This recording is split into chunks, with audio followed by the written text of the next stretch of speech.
श्रीमद् भगवद गीता 18 अध्याय महात्म्य। पहला अध्याय। श्री ओम नमो भगवते वासुदेवाय। वासुदेव विश्वेश्वराय आदि पुरुष अपरंपार अलेख पुरुषाय नमः। दोहा। जगत बंधु ज्योति स्वरूप जिए की जाननहार, हरि यश मांगन आयो दास प्रभु के द्वार। श्री भगवान जी ने अर्जुन को जो गीता ज्ञान दिया सो मुझे मिले। हे भवमय भंजन श्री कृष्ण जी किशोर दास मांगता है। हे प्रभु, गीता ज्ञान के उच्चारण करने से तुम्हारे भक्त पूर्ण ब्रह्म को पाते हैं। प्रभु, मैं आपकी शरण में पड़ा हूँ।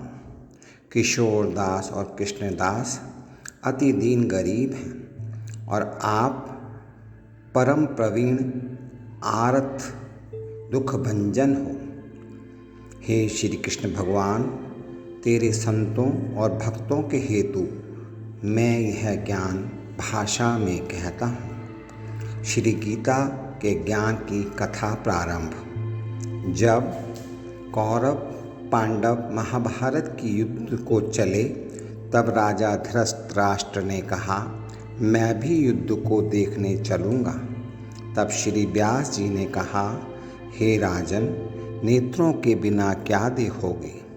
राजा धृतराष्ट्र ने कहा, देखूँगा नहीं तो श्रवण तो करूँगा। तब व्यास जी ने कहा, हे राजन, तेरा सारथी संजय जो कुछ महाभारत की युद्ध की लीला कुरुक्षेत्र में होगी सो यहाँ बैठे ही श्रवण करवाएगा। व्यास जी के मुख से यह वचन सुन संजय ने विनती करी, हे प्रभु, यहाँ हस्तिनापुर में बैठे कुरुक्षेत्र की लीला कैसे जानूँगा तथा राजा को किस भांति कहूँगा। तब व्यास जी ने संजय को यह वचन कहा है, हे संजय, मेरी कृपा से तुझे यहाँ ही सब कुछ दिखाई देगा। व्यास जी के इतना कहते ही संजय की दिव्य दृष्टि हो गई और बुद्धि भी दिव्य हो गई। अब आगे महाभारत का कौतुक सब कहते हैं सो सुनो। 7 अक्षौहिणी सेना पांडवों की और 11 अक्षौहिणी सेना कौरवों की, यह दोनों सेनाएं कुरुक्षेत्र में जब एकत्र हुईं तब धृतराष्ट्र ने पूछा, हे संजय, धर्म के क्षेत्र कुरुक्षेत्र में युद्ध की इच्छा से एकत्र हुए मेरे और पांडु के पुत्रों ने क्या किया। संजय ने कहा, पांडवों की सेना को व्यूहित देखकर दुर्योधन आचार्य द्रोण के समीप जाकर कहने लगे, हे आचार्य, देखिए, आपके शिष्य बुद्धिमान द्रुपद पुत्र ने पांडवों की बड़ी सेना की कैसे व्यूह रचना की है। इस सेना में अर्जुन, भीम जैसे बड़े बड़े धनुर्धारी वीर, विराट महारथी द्रुपद, धृष्टकेतु, चेकितान, बलवान काशीराज, पुरुजीत, कुंती भोज, नरों के श्रेष्ठ शैव्य, पराक्रमी युधामन्यु, बलवान उत्तमौजा, अभिमन्यु और द्रौपदी के पुत्र सबके सब महारथी हैं। हे ब्राह्मण श्रेष्ठ, आपके स्मरणार्थ अब मैं अपनी सेना के प्रधान सेनापतियों के नाम बताता हूँ। आप भीष्म, कर्ण, युद्ध विजय कृपाचार्य, अश्वत्थामा, विकर्ण, सोमदत्त का पुत्र भूरिश्रवा और बहुत से शूरवीर मेरे लिए प्राण तक देने के लिए तैयार हैं। ये लोग शस्त्र चलाने में अति निपुण हैं। हमारी सेना को, जिसके भीष्म रक्षक हैं, अपरिमित बल है और उनकी सेना, जिसके भीम रक्षक हैं, थोड़ा बल है। अब आप सब जानते हैं, आप सब अपने अपने मोर्चों पर सावधान रहकर सेनापति की रक्षा कीजिए। भीष्म पितामह ने दुर्योधन को प्रसन्न करते हुए और ऊंचे स्वर से गरजते हुए शंख बजाया। फिर वहाँ चारों ओर शंख, नगाड़े, ढोल, गौमुखादि बाजे बजने लगे। जिनका बड़ा भयंकर शब्द हुआ, जिसके अनंतर श्री कृष्ण और पांडव अर्जुन ने दिव्य शंखों को बजाया। श्री कृष्ण ने 5 जन्य और अर्जुन ने भी देवदत्त नामक शंख को, और भीषण कर्म करने वाले भीम ने पौंड्रिक नामक बड़े शंख को बजाया। कुंती पुत्र राजा युधिष्ठिर ने अनंत विजय, नकुल ने सुघोष और सहदेव ने मणि पुष्पक और धनुर्धर काशीराज, शिखंडी, धृष्टद्युम्न, विराट, अपराजित सात्यकी राजा द्रुपद और द्रौपदी के 5 पुत्र और महाबाहु अभिमन्यु, इन सब वीरों ने अपने अपने शंखों को बजाया। उन शंखों के भारी शब्द से आकाश और पृथ्वी गूंज उठे और धृतराष्ट्र के पुत्रों के हृदय कांप उठे। हे राजन, अर्जुन ने कौरवों को युद्ध के लिए प्रस्तुत देखकर धनुष उठाकर श्री कृष्ण से कहा कि हे अच्युत, मेरा रथ दोनों सेनाओं के बीच में खड़ा कीजिए, जिससे मैं युद्ध करने वालों को देख लूं कि इस रणभूमि में मुझे किन किन के साथ युद्ध करना चाहिए। दुर्बुद्धि दुर्योधन से प्रीति करने वाले जो युद्ध के लिए यहाँ एकत्रित हुए हैं, उनको देखूंगा।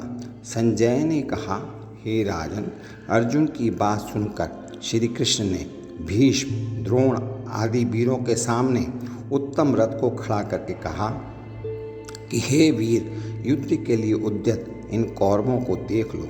अर्जुन ने चाचा, बाबा, गुरु, मामा, भाई, पुत्र, पौत्र, मित्र, श्वशुर और स्वजनों को शस्त्रों से सुसज्जित खड़े देखा, और उसने इन दोनों सेनाओं में अपने ही सब बांधवों को देखकर परम दयाद्र होते हुए, दुखी होते हुए यह वचन कहे, हे कृष्ण, युद्ध की इच्छा से आए हुए इन अपने बंधुओं को देख मेरे अंग ढीले होते जाते हैं और मुख सूखा जा रहा है।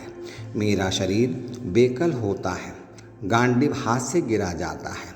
हे केशव, मुझ में यहाँ खड़े रहने की सामर्थ्य नहीं है और सब लक्षण मैं उल्टे देख रहा हूँ, और संग्राम में अपने स्वजनों का वध करके कोई लाभ नहीं होगा।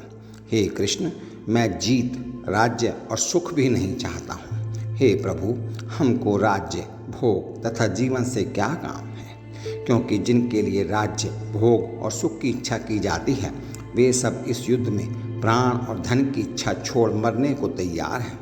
और आचार्य, पिता, पुत्र, पितामह, माता, श्वशुर, पौत्र, साले और संबंधी, ये सब मुझे मारें तो भी हे मधुसूदन, मैं इन्हें मारने की इच्छा नहीं करूँगा। हे जनार्दन, त्रिलोकी के राज्य के लिए भी मैं इन्हें मारना नहीं चाहता, फिर इस पृथ्वी के राज्य के लिए तो कहना ही क्या है। हे जनार्दन, धृतराष्ट्र के पुत्रों को मारकर हमारा क्या भला होगा, इसलिए हमें अपने भाई धृतराष्ट्र के पुत्रों को मारना अनुचित है। हे माधव, स्वजनों को मारकर क्या हम सुखी हो सकते हैं? ये सब लोभ के वशीभूत हैं और कुल का नाश करने तथा मित्रद्रोह करने में पाप को नहीं देखते। कुल नाश को दोष को जानते हुए भी, कुल के दोष को जानते हुए भी हमको इस पातक से क्यों नहीं दूर रहना चाहिए? कुल का नाश होने से कुल के प्राचीन धर्म नष्ट हो जाते हैं, फिर धर्म नाश होने से कुल में पाप बढ़ता है। हे कृष्ण, पाप से कुल की स्त्रियां व्यभिचारिणी होती हैं, जिससे वर्ण शंकर संतान उत्पन्न होती है। वह वर्ण शंकर जिन पुरुषों ने कुल को नष्ट किया है, उनको तथा उस कुल को नरक में पहुंचाते हैं, क्योंकि श्राद्ध, तर्पण आदि बंद हो जाते हैं। वर्ण शंकर बनाने वाले दोषों से कुल ध्वंसकों के जाति, धर्म और कुल धर्म निरंतर नाश होते हैं। हे जनार्दन, मैंने बराबर सुना है कि कुल धर्म नष्ट होने से निश्चय नरकवास करना होता है। हाय, हम बड़ा पातक करने को तैयार हैं, जो राज्य सुख के लोभ से स्वजनों को मारने की कोशिश कर रहे हैं। शस्त्रों को धारण किए हुए धृतराष्ट्र के पुत्र यदि मुझे शस्त्र रहित और उपायहीन का रण भूमि में वध कर डालें तो मेरा बहुत कल्याण हो।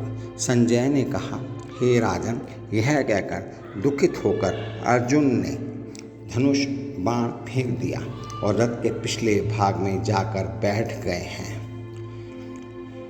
इति श्रीमद्भागवत गीता सूपनिषद सुब्रह्म विद्या योग शास्त्रे श्री कृष्ण अर्जुन संवादे विषाद योगी नाम प्रथमो अध्याय।